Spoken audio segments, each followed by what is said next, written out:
Imagine it is 7:02 a.m. on a Saturday.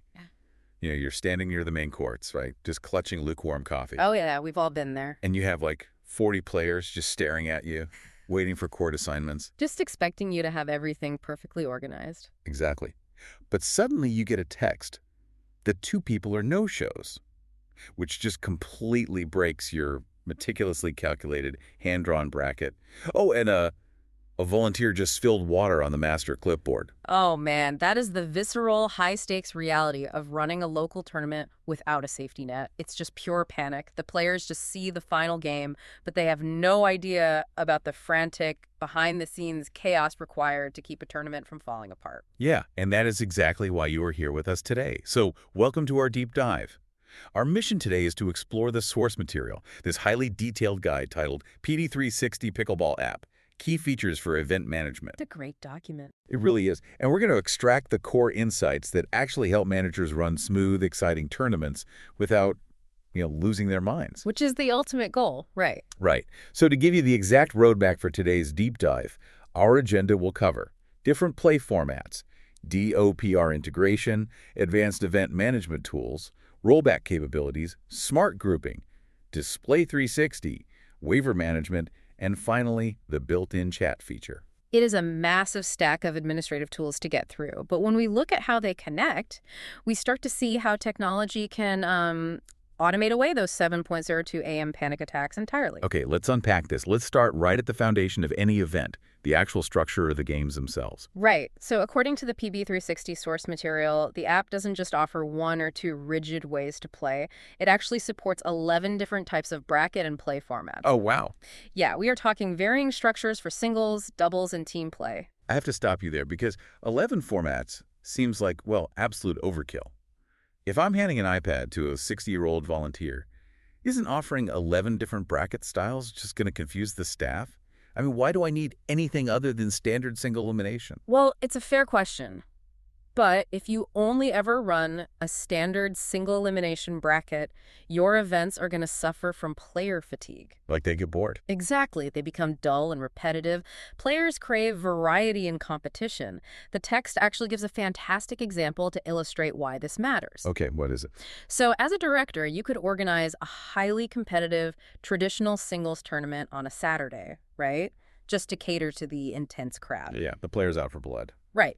But then you can completely switch the vibe on Sunday by running a social Crazy Eights format to bring in the casual community. You just can't do that if your software only understands one way to play. So how does a manager actually deploy these without getting overwhelmed by all those options? The app breaks the mechanism down into 4 very clear chronological steps.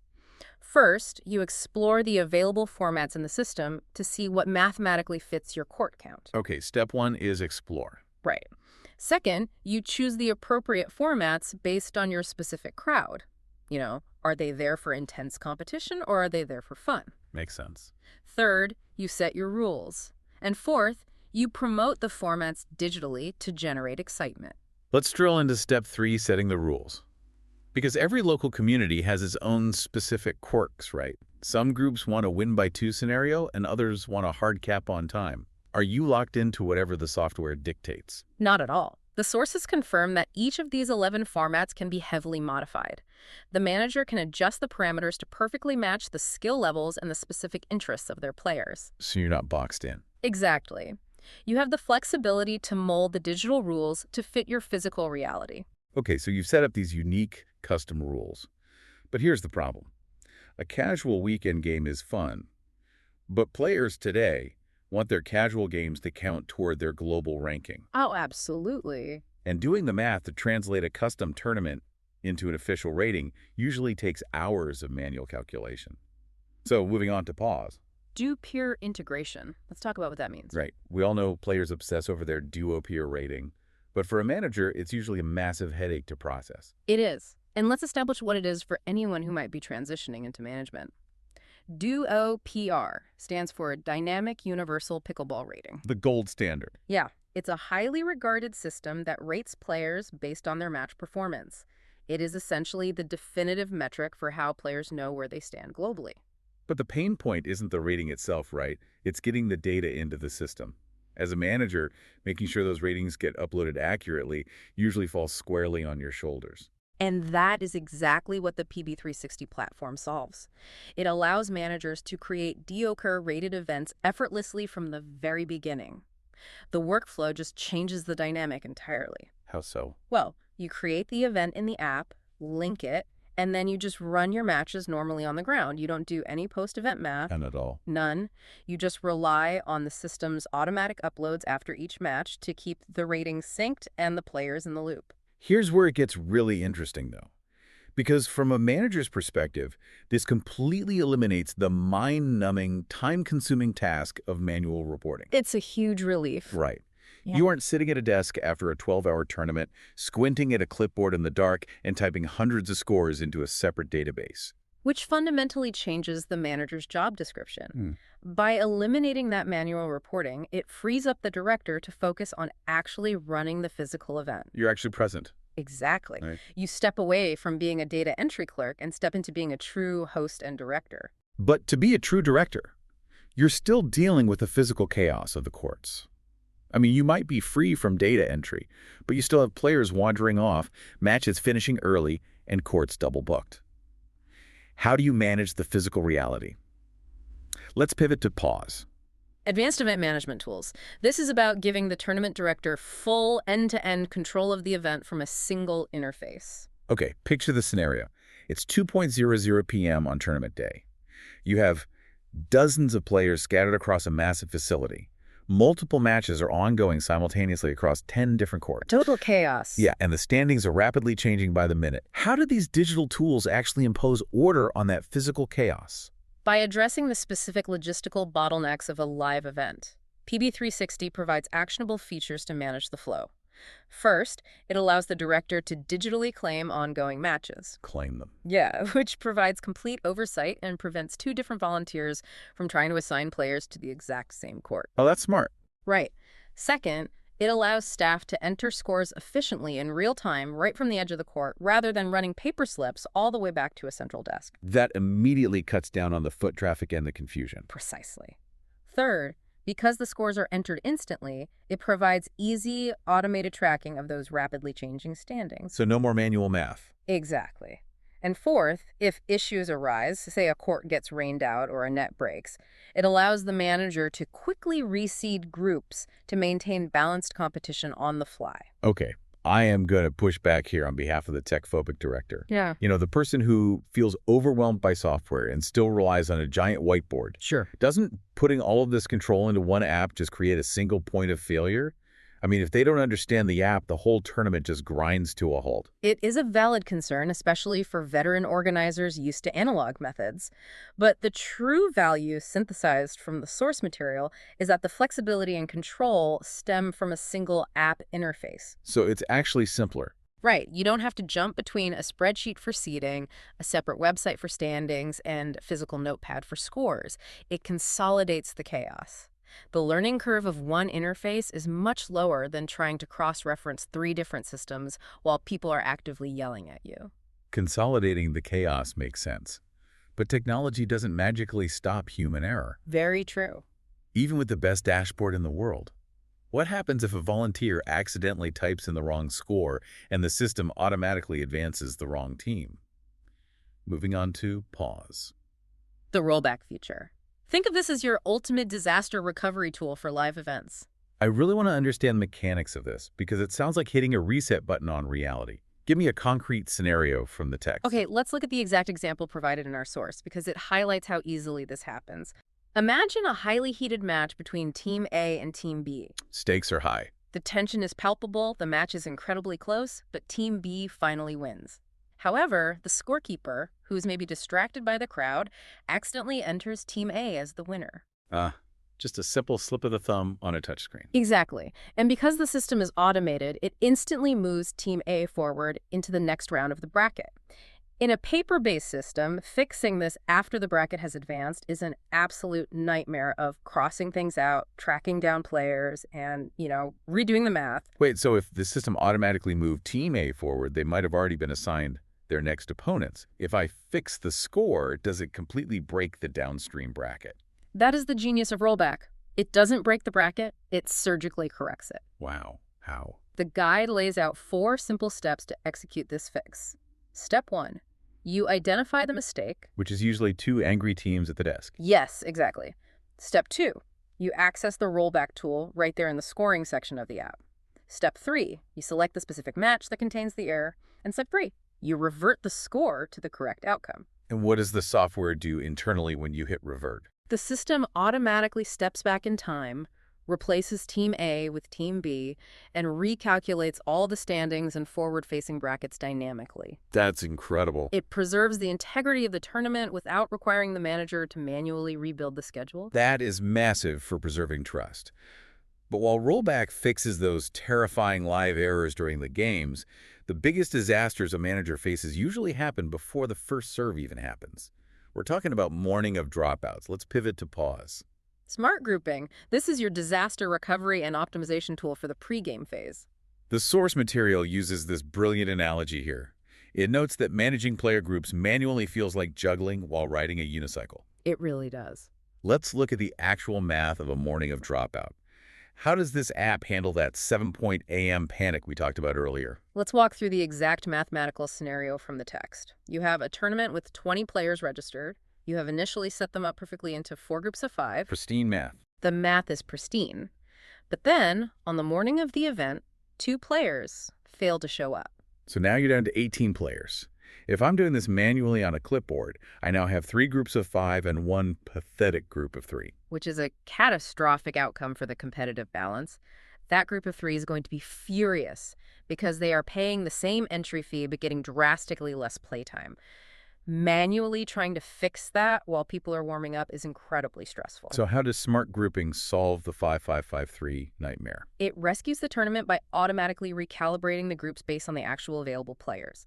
The manager simply inputs the 2 no-shows, and the system instantly reorganizes the remaining 18 players into mathematically even numbers. Like magic. Pretty much. It automatically shifts that unbalanced mess into a perfectly balanced 6-6-6 configuration or a 3-3-3-3-3-3 configuration, depending on your court availability. But does it take skill levels into account when it scrambles everyone, or is it just doing raw division?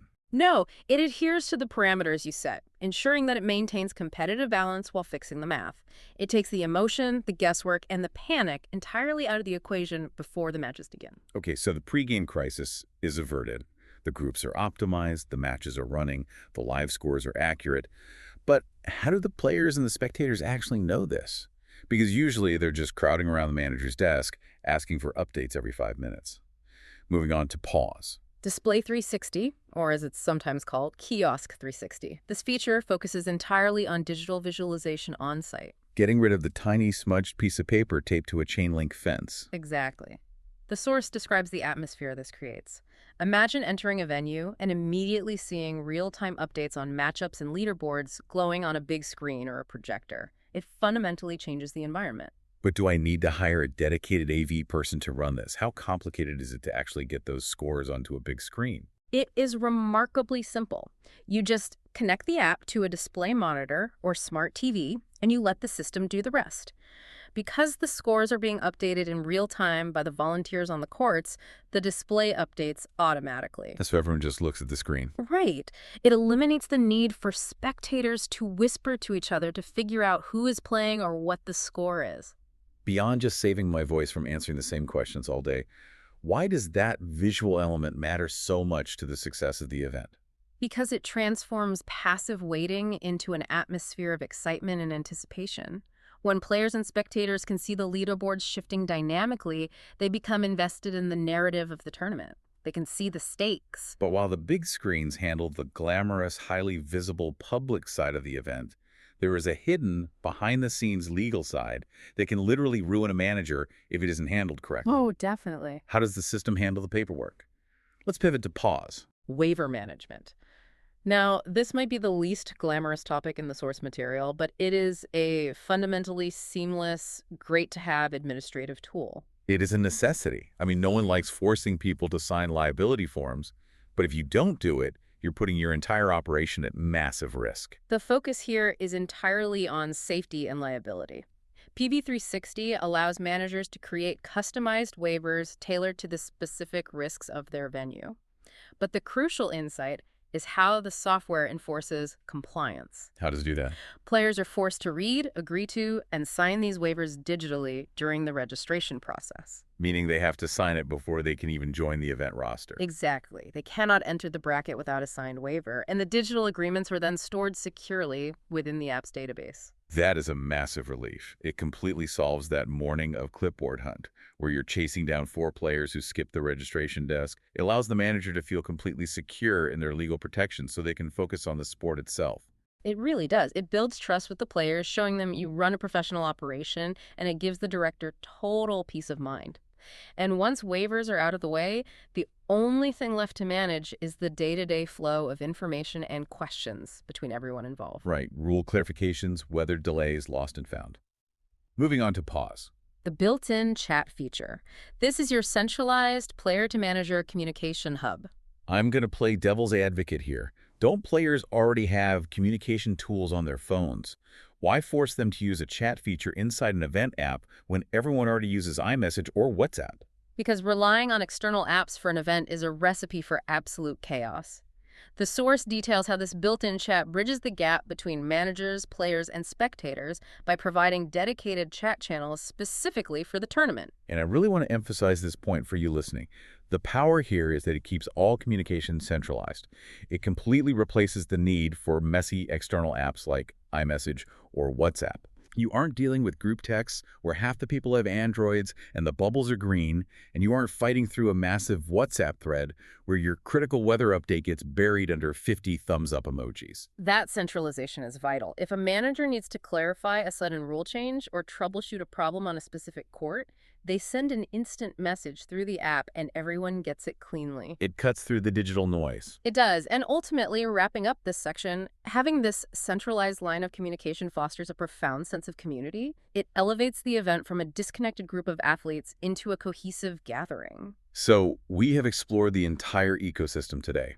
The custom play formats, the automated DUO-PR syncing, the end-to-end live tools, the disaster recovery mechanisms of rollback and smart grouping, the real-time display 360, the legal security of waivers, and the centralized chat. When you look at all of this together, what is the ultimate takeaway? If we synthesize the main theme running through the source material, it's empowerment. From fixing live scoring errors with rollback to syncing global ratings with DUO-PR, these tools collectively empower event managers. They remove the administrative friction that traditionally burns directors out, allowing them to put on flawless professional competitions. I want to leave you with a final provocative thought to mull over. When you consider that all of these massive logistical hurdles, the mathematical nightmares, the manual score entry, the legal compliance, are now completely automated by technology. How much faster is the sports community going to grow now that literally anyone, regardless of their administrative background, can step up and direct a professional-grade local tournament? It completely lowers the barrier to entry. Anyone with a passion for the sport can now be an organizer. The blueprint is there. It's just waiting for you to use it. This was a PB360 presentation dedicated for event competition managers and tournament directors.